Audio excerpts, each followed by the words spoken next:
आज हम खुदा के पाक कलाम में से एक बड़े अहम मजमून को सीखने वाले हैं जिसका नाम है रास्तबाजी। रास्तबाजी के 3 एलिमेंट्स हैं, 3 रुकन हैं। रास्तबाजी में 3 चीज़ें हैं जिनकी वजह से रास्तबाजी और मजबूत हो जाती है। खुदा ने हमें रास्तबाज बनाया है अपने बेटे यीशु मसीह के वसीला से। तो ये रास्तबाजी के 3 एलिमेंट्स जो हैं वो है खिरात, दुआ और रोज़ा। ये समझ लीजिएगा, किसी ने कहा है कि रास्तबाजी के 3 पिलर हैं जिसे हम खिरात, दुआ और रोज़ा के नाम से जानते हैं। और एक खुदा के खादिम हैं जो ये कहते हैं कि अगर आप चाहते हैं कि आपकी दुआ आसमान तक चली जाए तो उसको 2 पर चाहिए, और वो 2 पर खिरात और रोज़ा है। जब ये 2 पर लग जाते हैं तो हमारी दुआ आसमान तक पहुंचती है।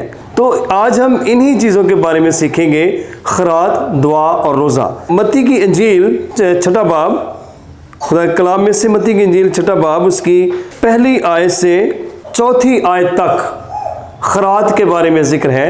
खबरदार, अपने रास्तबाजी के काम आदमियों के दिखाने के लिए ना करो, नहीं तो तुम्हारे बाप के पास जो आसमान पर है तुम्हारे लिए कुछ अजर नहीं। बस जब तू खिरात करे तो अपने आगे नरसिंगा ना बजवा, जैसा रियाकार इबादत खानों और कूचों में करते हैं, ताकि लोग उनकी बड़ाई करें। मैं तुमसे सच कहता हूँ वो अपना अजर पा चुके। बल्कि जब तू खिरात करे तो जो तेरा देना हाथ करता है उसे तेरा बायां हाथ ना जाने, ताकि तेरी खिरात पोशीदा रहे। इस सूरत में तेरा बाप जो पोशीदगी में देखता है तुझे बदला देगा। ये खिरात के बारे में। और दूसरा हवाला जो है दुआ के बारे में, वो है मत्ती की इंजील 6 बाब उसकी 5वीं आयत से 6ठी आयत तक। 2 आयतें मैं आपके सामने पढ़ता हूँ। और जब तुम दुआ करो तो रियाकारों की तरह ना बनो, क्योंकि वो इबादत खानों में और बाज़ारों के मोड़ों पर खड़े होकर दुआ करना पसंद करते हैं, ताकि लोग उनको देखें। मैं तुमसे सच कहता हूँ कि वो अपना अजर पा चुके। बल्कि जब तू दुआ करें तो अपनी कोठरी में जा और दरवाज़ा बंद करके अपने बाप से जो पोशीदगी में है दुआ कर। इस सूरत में तेरा बाप जो पोशीदगी में देखता है तुझे बदला देगा। ये खुदावन यीशु मसीह दुआ के बारे में तालीम दे रहे हैं। इससे आगे खुदावन यीशु मसीह ने अपने शागिर्दों को दुआ रब्बानी भी सिखाई है कि इस तरह से दुआ करो। ये लासानी दुआ है जो खुदावन यीशु मसीह ने दुआ रब्बानी की सूरत में सिखाई। और उसके बाद इसी चैप्टर में मत्ती 6 बाब और उसके 16वीं से 18वीं आयत में खुदावन यीशु मसीह रोज़े के हवाला से बताते हैं। और जब तुम रोज़ा रखो तो रियाकारों की तरह अपनी सूरत उदास ना बनाओ, क्योंकि वो अपना मुंह बगाड़ते हैं ताकि लोग उनको रोज़ादार जाने। मैं तुमसे सच कहता हूँ कि वो अपना अजर पा चुके। बल्कि जब तू रोज़ा रखे तो अपने सिर में तेल डाल और मुंह धो, ताकि आदमी नहीं बल्कि तेरा बाप जो पोशीदगी में तुझे रोज़ादार जाने। इस सूरत में तेरा बाप जो पोशीदगी में देखता है तुझे बदला देगा।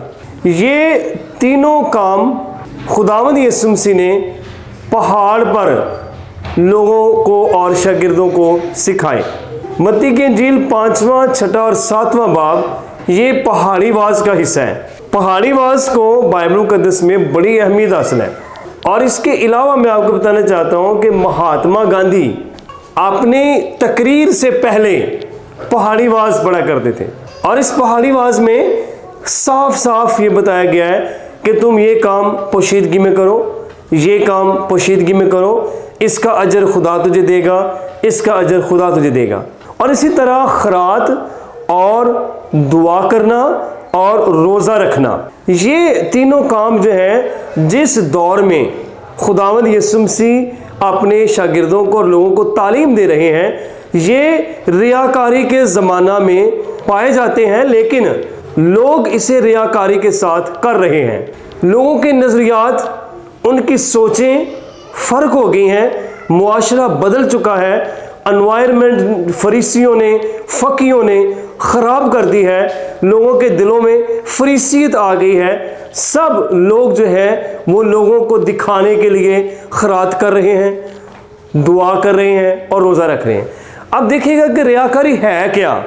अब देखिए इसमें मत्ती की इंजील 6 बाब और उसकी पहली आयत में देखिए, खबरदार अपनी रास्तबाजी के काम, गो ये काम रास्तबाजी के हैं, लेकिन रियाकारी के साथ करना इसका कोई अजर नहीं है। लिखा है कि तुम्हारे बाप के पास जो आसमान पर है तुम्हारे लिए कोई अजर नहीं है अगर हम रियाकारी के साथ ये काम करते हैं। और फिर लिखा है 4 आयत में, ताकि तेरी खैरात पोशीदा रहे।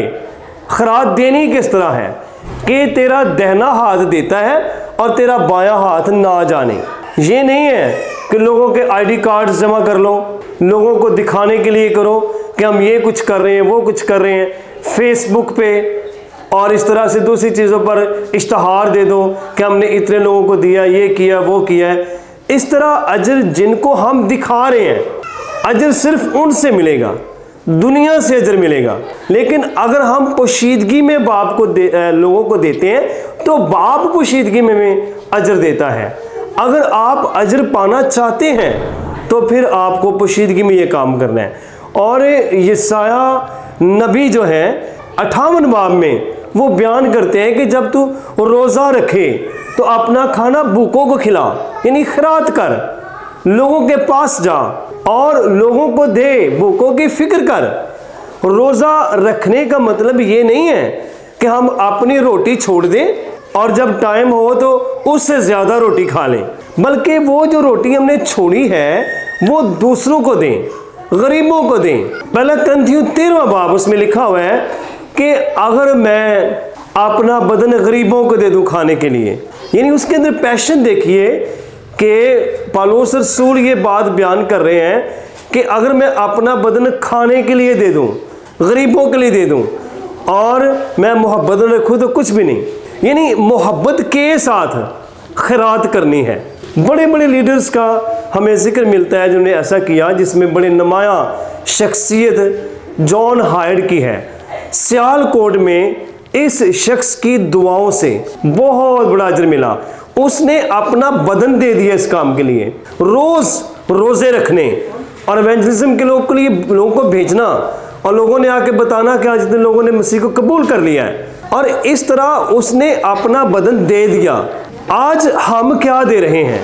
हम खुदा को क्या दे रहे हैं?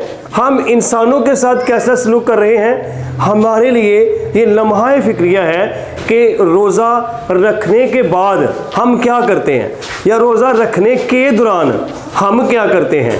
रोज़ा रखने के साथ अपने आप को पूरी तरह कमिटमेंट के साथ खुदावन के सामने पेश करना है, अपनी खुदी का इनकार करना है और अपनी निजात का इजहार करना है। ये रास्तबाजी का काम है।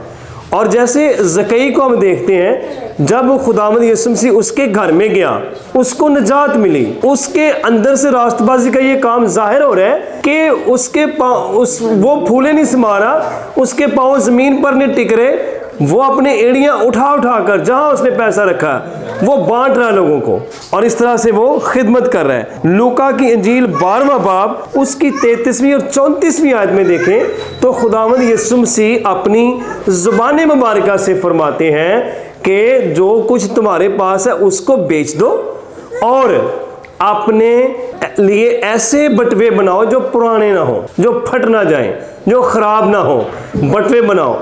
इट्स मीन ये है कि आप लोगों में कुछ बांटो। और फिर लिखा है कि जहां तुम्हारा माल है वहां तुम्हारा दिल भी लगा रहेगा। अगर हम खैरात करते हैं, रोज़ा रखने के बाद लोगों को कुछ ना कुछ देते हैं, भूखों को खिलाते हैं, तो ये हमारा ख़जाना आसमान पर जमा हो रहा है। और जहां तुम्हारा ख़जाना है वहां तुम्हारा दिल भी लगा रहेगा। अगर हमारा माल ख़जाना ज़मीन पर है तो हमारा दिल ज़मीन पर लगा रहेगा, तो फिर हमारा रोज़ा रखने का भी कोई फ़ायदा नहीं है। रियाकारी की तरह रोज़ा नहीं रखना। और दूसरा एलिमेंट जो रास्तबाजी का है वो है दुआ करना। मत्ती की इंजील 5वां बाब उसकी 6ठी आयत में दुआ के बारे में खुदावंद यीशु मसीह ने बताया कि रियाकार दुआ किस तरह करते हैं। रियाकार बाज़ारों में जाते हैं, मोड़ों पे खड़े होते हैं और इस तरह वो दुआएं करते हैं ऊंची ऊंची कि हमारे बहुत बोलने से हमारी सुनी जाए। बाइबल मुकद्दस में लिखा है कि तू बोलने में जल्दबाजी ना कर। फिर कई दफ़ा हम बहुत कुछ बोल जाते हैं, हमसे गलतियां भी हो जाती हैं ज़रा बोलने से। और ज़्यादा बोलना जो है वो यीशु मसीह के बारे में कहते हैं कि तुम्हारी दुआ जो है इस तरह की हो कि बक बक ना हो, यानी दुआ में फजूल कोई ना हो। तो आप टू द पॉइंट दुआ कर सकते हैं। रोज़ा रखने के साथ साथ टू द पॉइंट दुआ कीजिए।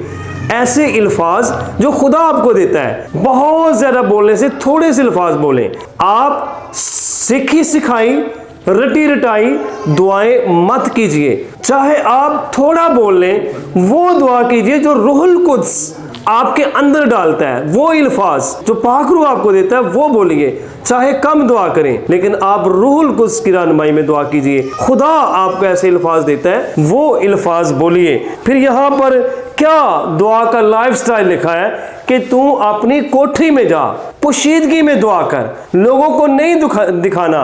ये ताल्लुक जो है तेरा और तेरे बाप का है, किसी और का नहीं है। तेरा लिंक तेरे बाप के साथ जुड़ जाए, ये दुआ है। अपने लिंक को जोड़, तू उससे बात कर और वो तुझसे बात करे। तीसरा, कोई शख्स इसके दरमियान ना हो। जैसे ही खुदावन यीशु मसीह ने 40 दिन और 40 रात बियाबान में गुजारे हैं, तो वो बियाबान में खुदा से बातें करता रहा, उसकी रफाकत में रहा। वो दुनिया से हट गया, दुनियावी तमाम तरह की लिंक्स को, कॉन्टेक्ट्स को छोड़कर वो 40 रोज वहां पर रहा। और खुदा ने उसे कितनी बरकत दी।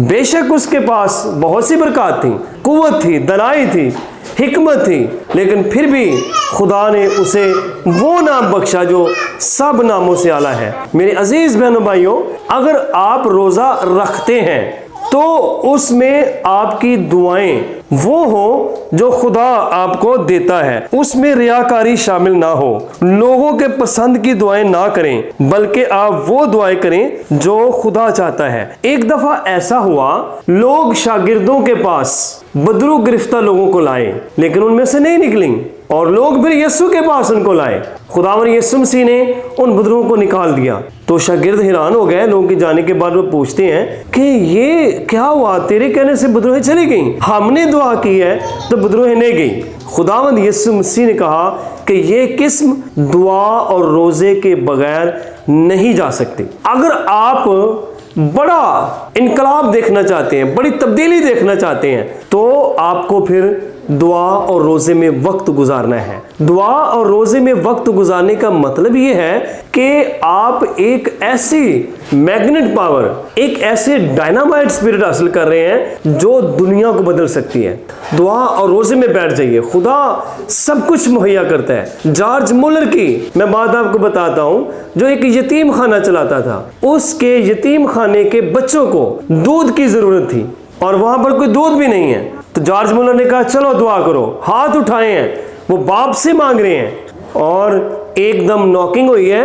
रात से एक ट्रक दूध का खड़ा था, ट्रक खराब था, उसको सही कर रहे थे, लेकिन वो सही नहीं हुआ। उन्होंने सोचा कि हम ये दूध खराब हो जाएगा, यतीम खाने में दे दें। जैसे जॉर्ज मुलर और बच्चों ने दुआ के बाद आमीन कहा, तो दरवाजे पर नॉकिंग हुई और उन्होंने कहा ये दूध आपके बच्चों के लिए। ये है दुआ और रोजे का रिजल्ट। जब हम दुआ और रोजे में वक्त गुजारते हैं ना, तो हम खुदा के करीब हो जाते हैं। गोल्डन लिंड से एक खादिम कहता है कि रोजा नामुमकिनात को खोलने के लिए मास्टर चाबी है। रोजे के जरिया से या रोजे में वक्त गुजारने से हम खुदा को नहीं बदलते, हम खुदा को जबरदस्ती कोई चीज नहीं बनवाते, काम नहीं देते उसे, खुदा को रिमोट की तरह इस्तेमाल नहीं करते, बल्कि रोजा हमें बदलता है ताकि हम खुदा की सुन सकें और वो कुछ करें जो खुदा कहता है, उसकी रफाकत में एक हो जाना, ये रोज़ा है। और तीसरी बात, पहली बात हमने खरात के बारे में सीखी, फिर दुआ के बारे में कि दुआ में रोज़ा होना चाहिए, रोज़े में दुआ करनी चाहिए। और फिर तीसरी बात है कि जब तुम रोज़ा रखो तो रियाकारों की तरह अपनी सूरत उदास न बनाओ। जब खुदा ने आदम को बनाया तो खुदा ने अपनी सूरत पर बनाया, अपनी शबीता की। लेकिन रोज़े का मतलब ये नहीं है कि हम अपने बदन को बगाड़ें, अपने मुंह को बिगाड़ें। अपने मुंह को बिगाड़ने से मुराद ये है यहाँ पर कि लोग उस जमाने में अपने मुंह को काला किया करते थे ताकि लोग हमें रोजादार जाने। एक ऐसा फरीसी भी था जिसका नाम शमौन था। शमौन फरीसी ने रोजे रख रख के और राख मल मल के अपना मुंह बहुत ज्यादा काला कर लिया था और उसे शमौन काला भी कहा जाता था और वो लोगों को दिखाते थे कि हम रोजादार हैं। इस तरह से वो अपना मुंह बिगाड़ते थे। लेकिन खुदावन यीशु मसीह कहते हैं कि नहीं, वो रोजा नहीं, बल्कि अब तुम ऐसा रोजा रखो जिसमें अपने मुंह को ना बिगाड़ो। वो अपने सर में खाक डालते हैं, लेकिन तू जब रोजा रखे तो उदास नहीं होना। तेरा रोजा उदासी का नहीं है, तेरा रोजा कम्युनिकेशन का है, तेरा रोजा एक हो जाने का रोजा है। तू अपने सर में तेल डाल, और तेल डालने से मुराद ये कि खुश होना, खुशी के साथ। पुराने जमाने में रोजे का मतलब देखे ना तो उसमें लिखा हुआ सोम, इब्रानी और अरबी जबान में सोम ही है, जिसका मतलब है अपने आप को दुख देना, नफ्स कशी करना, अपने आप को खाकसार कर लेना। ये रोजा है पुराने अहदनामे में। लेकिन जब यीशु मसीह रोजे का जिक्र कर रहे हैं तो इसका मतलब सिर्फ खुराक ही से इज्तनाब नहीं करना, बल्कि इसके साथ साथ अपने आप को मुकम्मल तौर पर उसके हैंड ओवर करना है खुशी के साथ। अब दुल्हा उनके साथ है जिसकी पेश गोइयां अंबिया ने की हैं, लोगों ने की हैं, बादशाहों ने की हैं। अब वही बादशाह उनके दरमियान है और वो उनको कह रहा है कि अब तुम रियाकारी का रोजा नहीं रखना, बल्कि तुम वो रोजा रखो जो मैं कहता हूं, अपने मुंह को धो और सर में तेल डाल। ये नबूवत, ये भेद, ये रेवलेशन जो है वो यसाया नबी पर भी खुला। यसाया 58 बाब में लिखा है कि तुम ऐसा रोजा ना रखो जिसमें लड़ाई झगड़े हो, ऐसा रोजा ना रखो कि तुम अपने कपड़ों को ही चाक करते रहो। वो कहते हैं ऐसा रोजा रखो कि अपना खाना भूखों को खिला, दूसरों की मदद कर, दूसरों के लिए फिक्र कर। आज हम जब रोजा रखते हैं तो हम किस तरह का रोजा रख रहे हैं? हमें सोचना है कि हम रोजा रखने के साथ साथ क्या हम इसके दूसरे जो एलिमेंट्स हैं, रास्तबाजी के काम, खैरात करना और दुआ करना, ये रोजे में शामिल हैं। अगर आपके रोजे में ये चीजें शामिल नहीं है तो आप करें ताकि रास्तबाजी मुकम्मल हो सके। खुदावंद खुदा कहता है तुम पाक बनो, फिर यीशु से कहते हैं तुम कामिल बनो जैसे तुम्हारा बाप आसमानी बाप कामिल है। तो आज हमारे मुआशरे में, हमारे मुल्क में, हमारी एटमॉस्फेयर में रियाकारी की फिजा चल रही है, लेकिन इसके खिलाफ यीशु की आवाज़ है, बाइबल की आवाज़ है कि अब हमें रियाकारी का रोज़ा नहीं रखना, बल्कि हमने ऐसा रोज़ा रखना है जिसमें बाकी भी हों चीज़ें। रोज़ा जो है खैरात और दुआ रोज़े के सतून है। जिस तरह सतून के बगैर बिल्डिंग गिर जाती है, इस तरह रोज़े का भी तब ही फ़ायदा है जब हम उसमें दुआ को शामिल करें, खैरात को शामिल करें, ताकि हम मजबूत रोज़ा रख सकें, खुदा का मकबूल रोज़ा रख सकें, वो रोज़ा रख सकें जो खुदा को पसंद आए और हमारी दुआएं आसमान तक चली जाएं, पोशीदगी में हो और खुदा के साथ हम मिल जाएं, एक हो जाएं। ये रोज़ा है कि दूसरों की फिक्र करें। खुदावंद आप सबको बरकत दे।